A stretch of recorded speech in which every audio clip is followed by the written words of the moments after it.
قرآن نے کہا فطرت اللہ التی فطر الناس علیہا سورہ روم میں کہ ہر بچہ فطرت پر پیدا ہوتا ہے، صاف ستھرا، یعنی معنوی، روحانی، اعتقادی طور پر اس میں کوئی غلطی، خامی، گمراہی نہیں ہوتی، وہ اللہ رب العالمین کے صحیح بنائے ہوئے اعتقاد پر یعنی توحید پر ہوتا ہے، اسلام پر ہوتا ہے۔ ہر بچہ فطرت پر پیدا ہوتا ہے۔ نبی کریم صلی اللہ علیہ وسلم نے فرمایا، بخاری مسلم کی مشہور حدیث، فَأَبَوَاهُ يُهَوِّدَانِهِ أَوْ يُنَصِّرَانِهِ أَوْ يُمَجِّسَانِهِ، اس کے ماں باپ اس کو یہودی، نصرانی اور مجوسی بناتے ہیں۔ اللہ کے رسول صلی اللہ علیہ وسلم نے یہ نہیں فرمایا کہ اس کے ماں باپ اسے مسلم بناتے ہیں کیونکہ وہ مسلمان پیدا ہوتا ہے، وہی کہا کہ ہر بچے کو حنفاء پیدا کیا، ہر شخص کو۔ وَإِنَّهُمْ أَتَتْهُمُ الشَّيَاطِينُ فَاجْتَالَتْهُمْ عَنْ دِينِهِمْ، ان کے پاس شیاطین آئے اور ان کو ان کے دین سے بھٹکا دیا، بہکا دیا، اپنے جال میں پھنسا لیا، فریب میں مبتلا کر دیا۔ میں نے ہر مال دیا وہ حلال تھا، میں نے اپنے تمام بندوں کو حنفاء، دین حق پر پیدا کیا، توحید پر پیدا کیا، لیکن بگاڑ کہاں سے آتا ہے؟ شیاطین نے آ کر بہکایا۔ مختلف قسم کے ہیلے بہانے، شیاطین الجن کے ساتھ شیاطین الانس بھی جوڑے جا سکتے ہیں۔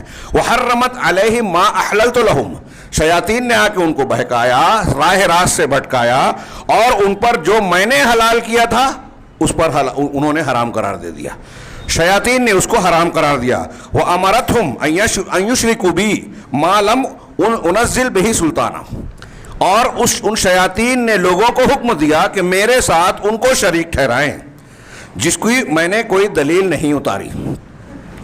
دنیا میں اللہ کے سوا جن کی بھی عبادت ہوتی ہے، پوجا ہوتی ہے، وہ بت ہوں، شیاطین ہوں، ملائکہ ہوں، انبیاء ہوں، اولیاء ہوں، صالحین ہوں، قبریں ہوں، شجر حجر، مورتیاں، چاہے جو چیز پوجی جاتی ہو، اللہ رب العالمین نے کسی کی عبادت کی کوئی دلیل نہیں اتاری۔ توحید کی یعنی صرف اللہ کی عبادت کی جائے، اس کی بے شمار دلیلیں، سب سے زیادہ دلیلیں پروف دنیا میں اسی کے ہیں، اور شرک کی ایک بھی دلیل نہیں ہے۔ کسی مشرک سے پوچھئے کہ آپ فلاں کی عبادت پوجا کیوں کرتے ہو، تو جو وہ جواب دے گا وہ آپ دیکھیں گے کہ وہ دلیل نہیں ہوگا، ہٹ دھرمی ہوگی، فریب ہوگا، شبہ ہوگا، دلیل نہیں ہوگی۔ یہ ہمارے ہاں جو قبروں کو پوچھتے ہیں، شخصیات کو پوچھتے ہیں، پیروں کو پوچھتے ہیں، ان کے پاس بھی آپ دیکھیے ہمارے درس چل رہا ہے، ہاں، کشف الشبہات، اس میں مکالمے کی شکل میں شیخ محمد عبدالوہاب نے ان کے سوالوں کا جواب دیا قرآن و حدیث کی روشنی میں کہ جتنی باتیں یہ لوگ کرتے ہیں کوئی دلیل نہیں ہے، ہاں، بے بنیاد باتیں، اور اپنے آپ کو تسلی، یہی ہے شیطانی فریب، تزیین شیطانی۔ اللہ تعالیٰ نے کہا کہ اللہ کے رسول فرما رہے ہیں کہ اللہ کہہ رہا ہے کہ میرے ساتھ میرے راستے سے بھٹکایا، جو میں نے حلال کیا تھا اس کو حرام بنایا، اور میرے ساتھ شرک کرنے کا حکم دیا جس کی میں نے کوئی دلیل نہیں اتاری۔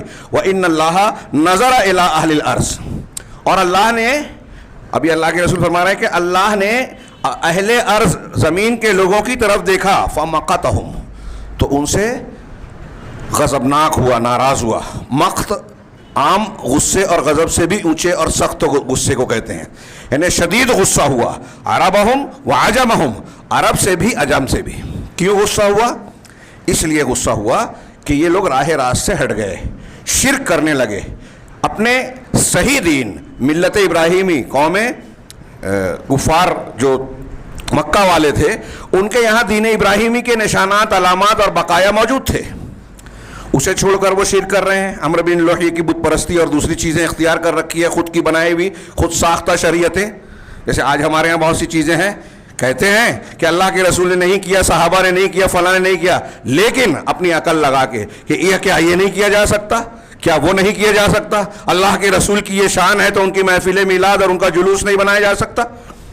دنیا کی عقلی دلیلیں، سمپل سادی بات، اللہ نے حکم نہیں دیا، رسول نے نہیں بتایا۔ اللہ کے نبی جناب محمد رسول صلی اللہ علیہ وسلم کی پوری زندگی میں کتنی مرتبہ 12 ربیع الاول آیا، 9 اور 8 ربیع الاول آیا، آپ نے نشاندہی بھی نہیں کی، صحابہ نے اہتمام نہیں کیا، یہ اس سے آگے بڑھ رہے ہیں۔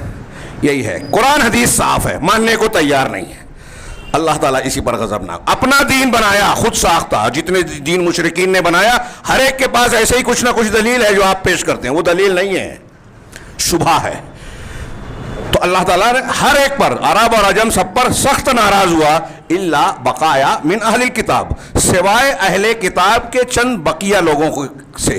ان سے ناراض نہیں ہوا، کیونکہ اہل کتاب کے کچھ لوگ ایسے تھے جو دین حق پر یا دین توحید پر قائم تھے، لیکن یہ بہت کم لوگ تھے، بالکلیہ حق ختم نہیں ہوا تھا۔